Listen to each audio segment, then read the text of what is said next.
No Brasil e no mundo, a tecnologia de carros elétricos ainda é cara. Para estimularmos o desenvolvimento desse setor, é necessário adotar algumas medidas. Vamos ver. Hoje, o Brasil taxa o veículo elétrico no IPI com 25% de alíquota.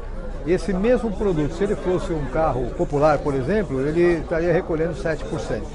Então, isso vem do passado, quando a tabela do IPI foi criada, não existia veículo elétrico. Então, para não haver nenhuma manobra, se colocou isso como outros e ele paga essa alíquota diferenciada maior.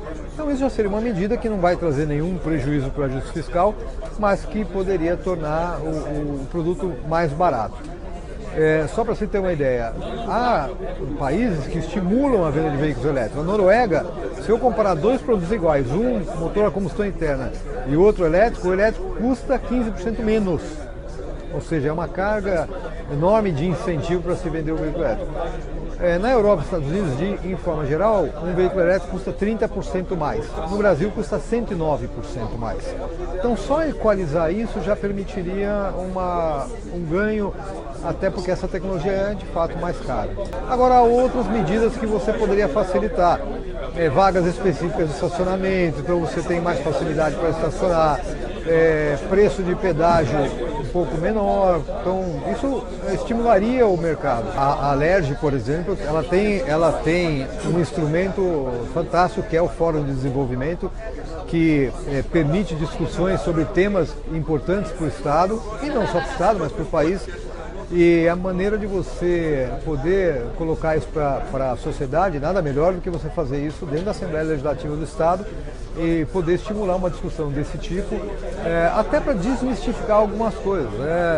Por exemplo, se fala muito, um carro elétrico, autonomia pequena, mas depende de quanto você usa o veículo, qual é a tua necessidade de fato. Talvez um carro elétrico te atenda bem. Se a gente tivesse a possibilidade hoje de comprar um carro elétrico ao mesmo preço de um carro de motor a combustão, e eu tivesse dentro do meu perímetro de uso, eu poderia usar facilmente. Então eu acho que a comunicação é importante para tirar alguns desses mitos e permitir que a sociedade possa entender um pouco melhor essa nova tecnologia que está chegando, que é positiva. Eu fiquei pensando aqui sobre essa questão do carro elétrico, né? E qual o caminho que poderia vir o estímulo à utilização desses carros no Brasil. E me pareceu que, pelo lado das concessionárias de energia, esse talvez fosse um ator importante de acrescentar nesse grupo, porque as pessoas estão fazendo a substituição e se tornando mais eficientes energeticamente, né? Você vê cidades inteiras trocando a iluminação por LED, nos prédios públicos, enfim, isso tem acontecido de forma mais efetiva. E isso significa que vai sobrar energia. Talvez os carros elétricos pudessem ser um caminho para ela ser utilizada e melhorando também a matriz do setor de transportes. Sim, de fato. Então, como você falou, o mundo todo, e o Brasil está caminhando nesse sentido, de consumir mais eficientemente a energia que ele utiliza. Então tem aquela questão de, mas como assim, se as concessionárias, as distribuidoras, elas lucram por vender energia, por volume. Então, qual é o incentivo de você investir em eficiência energética? Tem a questão da regulação, para satisfazer a regulação, mas como você falou, os carros elétricos vão consumir energia. Então, de certa forma, digamos assim, aquela energia vai ser utilizada. Mas até os carros elétricos, eles podem auxiliar o setor elétrico também de diversas outras formas. Então, por exemplo, a bateria de um carro elétrico, você pode utilizar aquela energia armazenada. Por exemplo, se você tiver um painel solar, você gerou energia durante o dia, se o seu carro está estacionado em casa, você pode, ao invés de devolver energia para a rede, que é o que ocorre hoje no Brasil com a geração distribuída, você pode armazenar energia na bateria do seu carro e depois utilizar ou para andar com o carro mesmo, ou para, na eventualidade, até tirar aquela energia de volta para a sua casa.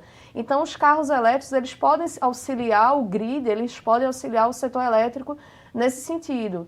Em alguns países do mundo, isso já está acontecendo em escala. Uhum. Então, Existe o caso da Dinamarca, que está utilizando a energia dos carros elétricos no sistema de rede inteligente e de gerenciamento pelo lado da demanda, de resposta da demanda. Então, a distribuidora manda um sinal dizendo: a gente agora está precisando de energia. Então, quem é que tem a disponibilidade de pegar a energia que está na bateria ou do carro elétrico ou na bateria que a pessoa tem em casa, que está ficando cada vez mais comum também, para colocar de volta para o grid. Então, existe, e aí o dono do carro, ele é compensado pela depreciação da bateria do carro dele. Então, isso é uma oportunidade também que, principalmente com a inserção cada vez maior das energias renováveis que são intermitentes, como energia eólica e energia solar, o carro elétrico, a bateria do carro elétrico pode auxiliar nesse sentido, de equilibrar quando o sol não está brilhando, quando o vento não está soprando, de fazer esse equilíbrio de armazenar energia para usar depois. A gente está falando aí de um caminho até 2030, isso não estava na matriz, não estava nos planos do Brasil como algo que ele pudesse fazer dentro daquela ideia da Convenção de Paris. Né? Então, como a gente como essa discussão vem acontecendo, né, na universidade e reunindo os setores que estão interessados nesse assunto para ver se a gente consegue, até 2030, mudar essa perspectiva e começar a fazer a política andar a favor do carro elétrico no Brasil? Então, se espera que quando o preço do carro elétrico finalmente for compatível com o carro convencional, o carro elétrico vai chegar, o mercado vai trazer o carro elétrico, digamos assim. Então, daqui para lá, que isso deve acontecer no começo da próxima década, daqui para lá, o que é que o Brasil pode fazer para a questão do carro elétrico continuar em pauta?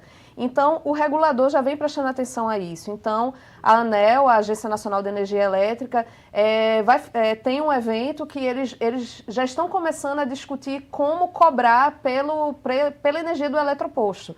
Porque o que acontece no Brasil é que, tipo, eu não posso vender energia elétrica para você, por exemplo. Eu só posso comprar da distribuidora, a distribuidora só pode vender para mim.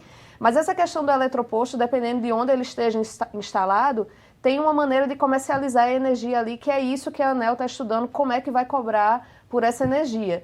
Então, uma maneira que o Brasil pode, digamos assim, não esquecer de deixar o carro elétrico de lado e só voltar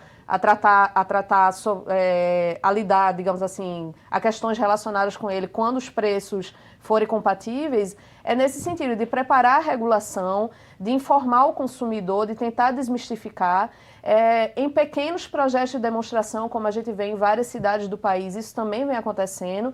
No caso do fazedor de política pública, também uma maneira de incentivar é fazer com que uma coisa que até a gente poderia ver no Rio de Janeiro. A gente tem agora, por exemplo, na Rio Branco, fechou o passeio e agora está mais restrito o uso de veículos ali. De repente, carros elétricos, eles poderiam rodar por ali, porque você teria carros silenciosos que não estariam poluindo o centro histórico. Então, é algo que, digamos assim, o governo, o regulador, pode fazer com que essa discussão continue acontecendo. Tudo bem que, quando o preço for compatível, as montadoras vão produzir carro elétrico no Brasil como elas produzem carro hoje em dia.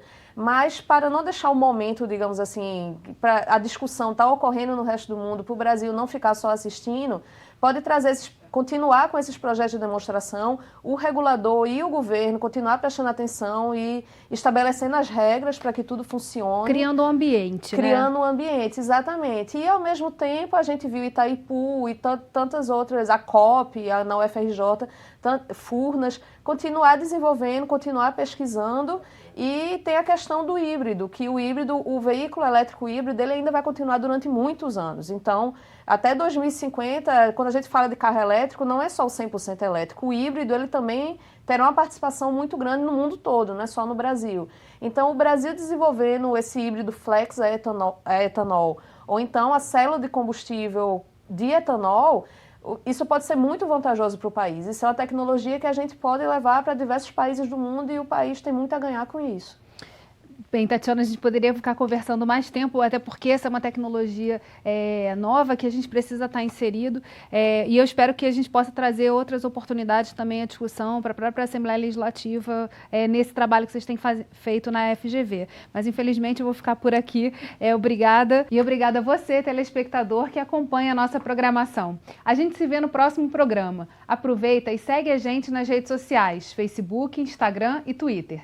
Você também pode enviar dúvidas e sugestões para rioemfoco@lerj.rj.gov.br ou para o nosso WhatsApp 21 98890 4709.